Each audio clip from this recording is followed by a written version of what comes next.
یعنی ستونوں والے ارم کے ساتھ، وہ قوم جس کی مثل کوئی قوم ملکوں میں پیدا نہیں کی گئی تھی، اور قوم سمود کے ساتھ جنہوں نے وادی میں چٹانیں تراشی تھیں، اور میخوں والے فرعون کے ساتھ، یہ وہ لوگ تھے جنہوں نے شہروں یا ملکوں میں سرکشی کی اور ان میں بہت فساد پھیلایا۔ پس آپ کے رب نے ان پر عذاب کا کوڑا برسایا۔ بے شک آپ کا رب یقیناً گھات میں ہے، سب دیکھ رہا ہے۔ یہاں علم ترا، کیا آپ نے نہیں دیکھا؟ اس کا مطلب ہے کہ کیا آپ کو اس کا پختہ علم نہیں؟ پہلے قوم عاد کا ذکر ہے، جو حضرت ہود علیہ السلام کی قوم تھی۔ وہ ارم ذات لماد یعنی بلند ستونوں والے شہر یا قوم کہلاتی تھی۔ اپنی طاقت اور شان و شوکت میں بے نظیر۔ جی، لم یخلق مثلها فی البلاد۔ پھر قوم ثمود کا ذکر ہے، حضرت صالح علیہ السلام کی قوم۔ ان کی مہارت یہ تھی کہ وہ وادیوں میں پہاڑوں کو تراش کر جابوا الصخر بالواد مضبوط گھر بناتے تھے۔ یعنی پتھروں کو کاٹ کر گھر بنانے والے؟ بالکل۔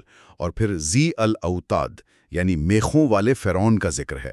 اس کی وجہ یہ ہو سکتی ہے کہ اس کے پاس لشکروں کے خیموں کی میخیں بہت تھیں، یا وہ لوگوں کو میخوں سے سزا دیتا تھا، یا یہ اس کی مضبوط حکومت کی علامت تھی۔ تینوں معنی ممکن ہے۔ اچھا، ان تینوں قوموں میں مشترک بات کیا تھی؟ انہوں نے سرکشی کی، تغو، اور زمین میں فساد پھیلایا۔ طاقت نے انہیں مغرور کر دیا۔ تو نتیجہ کیا نکلا؟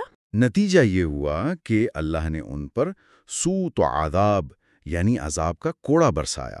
سب یعنی انڈیلنا، گویا مسلسل اور شدید عذاب ان پر نازل ہوا۔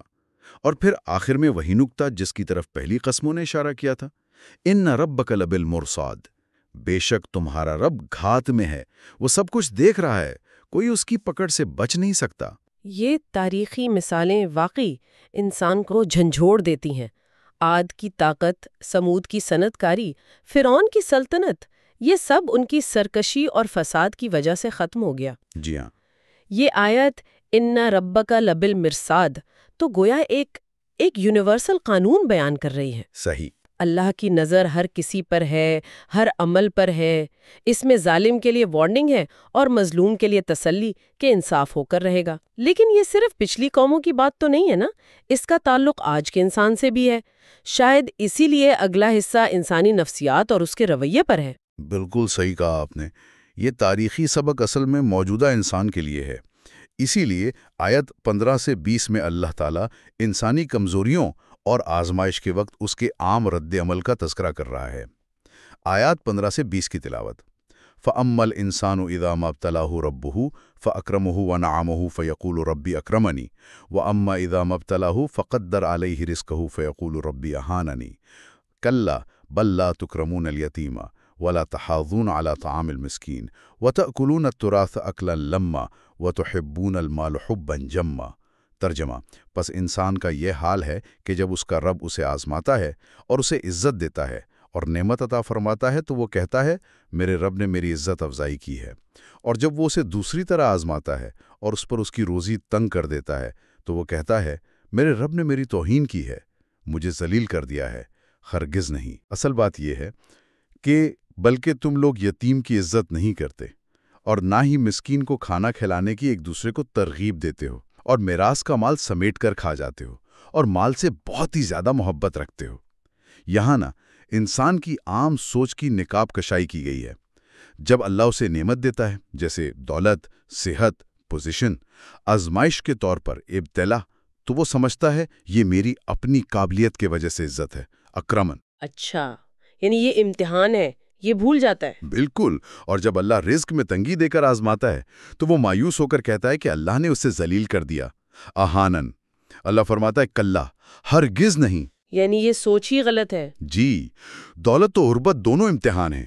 یہ اللہ کے نزدیک عزت یا ذلت کا معیار نہیں، معیار تو ایمان و تقوی ہے۔ پھر اللہ اصل مسئلے کی نشاندہی کرتا ہے کہ تم لوگ یہ غلط معیار کیوں بناتے ہو؟ اس لیے کہ تمہارے اپنے اعمال ٹھیک نہیں ہیں۔ تم یتیم کی تکریم نہیں کرتے۔ لفظ تکریم پر غور کریں، صرف کھانا کھلانا نہیں بلکہ عزت دینا، احترام کرنا۔ جی، اسے احساس کمتری سے بچانا۔ تم مسکین کو کھانا کھلانے کی ایک دوسرے کو تحازون یعنی ترغیب نہیں دیتے۔ یعنی یہ ایک اجتماعی ذمہ داری ہے۔ ہاں، گویا یہ ایک انفرادی نہیں، اجتماعی ذمہ داری ہے کہ معاشرے میں غریب پروری کا جذبہ پیدا کیا جائے۔ تم میراث کا مال عقلاً نما یعنی سب سمیٹ کر حرص کے ساتھ کھا جاتے ہو۔ دوسروں کا حق مارتے ہو، خاص کر کمزور وارثوں کا۔ جہالیت کی رسموں کی طرح۔ بالکل۔ اور ان سب کی بنیاد کیا ہے؟ تم مال سے حبن جمع یعنی بے حد زیادہ محبت کرتے ہو۔ یہ شدید محبت حلال و حرام کی تمیز ختم کر دیتی ہے اور اللہ سے غافل کر دیتی ہے۔ یہ آیات تو سیدھی دل پر لگتی ہیں۔ انسان کی یہ سوچ کہ دولت عزت ہے اور غربت ذلت، یہ کتنی عام ہے۔ جی ہاں۔ اور پھر اللہ کا واضح کرنا کہ اصل مسئلہ تمہارے اعمال ہیں، یتیم کی عزت نہ کرنا، مسکین کے لیے فکر نہ کرنا، مال کی حرص۔ یہاں تکریم لفظ واقعی بہت اہم ہے۔ صرف مالی مدد نہیں بلکہ اس یتیم کو جذباتی سہارا اور عزت دینا۔ صحیح۔ اور تحاضن یعنی یہ ذمہ داری صرف میری نہیں، ہم سب کی ہے کہ معاشرے میں اس چیز کا رواج ڈالیں۔ بالکل۔ اور مال کی محبت، یہ تو واقعی بہت سی برائیوں کی جڑ ہے۔ یہ غلط فہمیاں اور یہ اعمال ہی شاید انسان کو پچھتاوے کی طرف لے جاتے ہیں، جس کا ذکر اگلے حصے میں ہے۔ جی ہاں، دنیا کی اس غفلت اور غلط اعمال کا انجام قیامت کے دن کے پچھتاوے کی صورت میں ظاہر ہوگا۔ آیات 21 سے 26 میں اسی دن کا نقشہ کھینچا گیا ہے۔ تلاوت سنیے۔ کلا اذا دکت الارض دکن دکا وجاء ربک والملک صفا صفا وجیء یومئذ بجہنم یومئذ یتذکر الانسان وانى له الذکری یقول یا لیتنی قدمت لحیاتی فیومئذ لا يعذب عذابہ احد ولا یوثق وثاقہ احد۔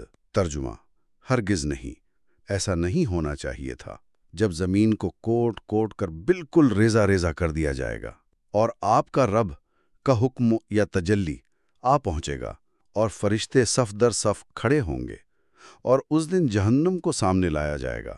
اس دن انسان یاد کرے گا اپنے اعمال کو، مگر اب اسے یاد کرنا یا نصیحت پکڑنا کہاں فائدہ دے گا۔ وہ کہے گا، اے کاش میں نے اپنی اس اصل زندگی کے لیے کچھ عمل آگے بھیجا ہوتا۔ پس اس دن نہ کوئی اللہ کے عذاب جیسا عذاب دے گا اور نہ کوئی اللہ کے جکڑنے جیسا جکڑے گا۔ یہاں پھر کلا کہہ کر غفلت سے بیدار کیا جا رہا ہے۔ پھر قیامت کی شدت کا بیان ہے۔ زمین ریزہ ریزہ ہو جائے گی، دکن دکا۔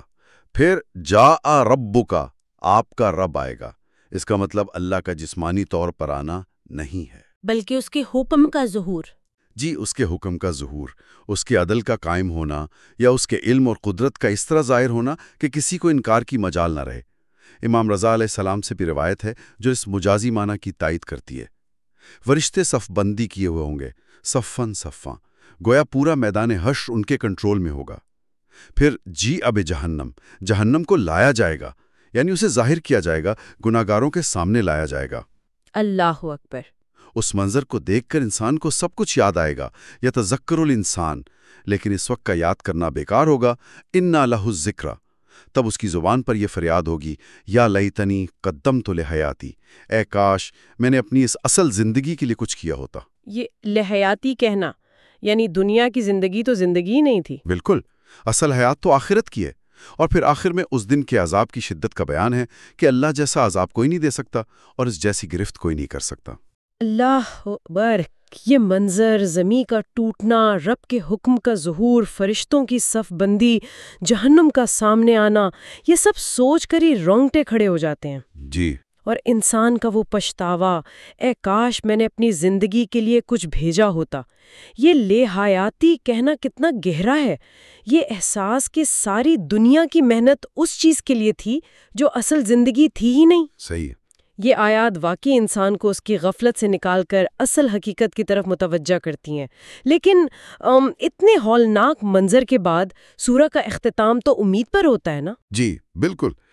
اس ہولناک منظر اور پچھتاوے کے بالکل برعکس سورہ کا اختتام ان خوش نصیبوں کے ذکر پر ہوتا ہے جنہوں نے دنیا میں اطمینان حاصل کر لیا تھا۔ آیات 27 سے 30 انہی نفس مطمئنہ یعنی اطمینان والی جانوں کو پکارتی ہیں۔ تلاوت سنیے۔ یا ایتھا النفس المطمئنہ ارجعی الی ربک راضیۃ مرضیہ فادخلی فی عبادی وادخلی جنتی۔ ترجمہ: اے اطمینان پا جانے والی نفس جان، اپنے رب کی طرف لوٹ چل، اس حال میں کہ تو اس سے راضی ہے اور وہ تجھ سے راضی ہے، بس اب میرے خاص نیک بندوں میں شامل ہو جا اور میری خاص جنت میں داخل ہو جا۔ سبحان اللہ، کتنا خوبصورت خطاب ہے نا؟ نفس مطمئنہ وہ روح ہے جو اللہ پر کامل ایمان اور اس کے ذکر سے اطمینان حاصل کر چکی ہے۔ الا بذکر اللہ تطمئن القلوب، خبردار، اللہ کے ذکر سے ہی دلوں کو اطمینان ملتا ہے۔ یہ نفس اللہ کے وعدوں پر، اس کے فیصلوں پر، اس کی راہ پر مطمئن ہے، چاہے حالات جیسے بھی ہوں۔ اسے پکارا جا رہا ہے، ارجعی الی ربک، اپنے رب کی طرف لوٹا، اس کے قرب، رحمت اور ثواب کی طرف۔ کس حال میں؟ راضیتاً مردیہ، تو اس کے دیے ہوئے اجر سے راضی اور وہ تیرے اعمال سے راضی۔ یہ مکمل باہمی رضامندی کی سٹیٹ ہے، یعنی بندہ بھی خوش، رب بھی خوش۔ بالکل۔ پھر اسے عزت دی جا رہی ہے، فادخلی فی عبادی، میرے خاص بندوں میں شامل ہو جا۔ عبادی، میرے بندے کہنا اللہ کے خاص قرب کی دلیل ہے۔ اور آخر میں منزل، وادخلی جنتی، اور میری جنت میں داخل ہو جا۔ یہاں جنتی میری جنت کہنا اس جنت کی عظمت کو ظاہر کرتا ہے کہ یہ اللہ کی طرف خاص منسوب ہے، یعنی کوئی عام جنت نہیں، اللہ کی اپنی جنت۔ جی۔ مفسرین اور اہل بیت علیہم السلام سے منقول روایات اس نفس مطمئنہ کا گہرا تعلق امام حسین علیہ السلام سے بتاتی ہیں۔ اچھا، اسی لیے اسے امام حسین علیہ السلام کی سورہ کہتے ہیں۔ جی ہاں، امام صادق علیہ السلام سے ایک تفصیلی روایت ملتی ہے جس کا خلاصہ یہ ہے کہ نفس مطمئنہ وہ ہے جو محمد صلی اللہ علیہ وآلہ وسلم اور اہل بیت علیہ السلام پر ایمان لا کر مطمئن ہو، موت کے وقت ان کا دیدار کرے، سبحان اللہ۔ اور جب اسے لوٹنے کا حکم ہو تو وہ ولایت اہل بیت پر راضی ہو اور اپنے ثواب سے مرضیہ۔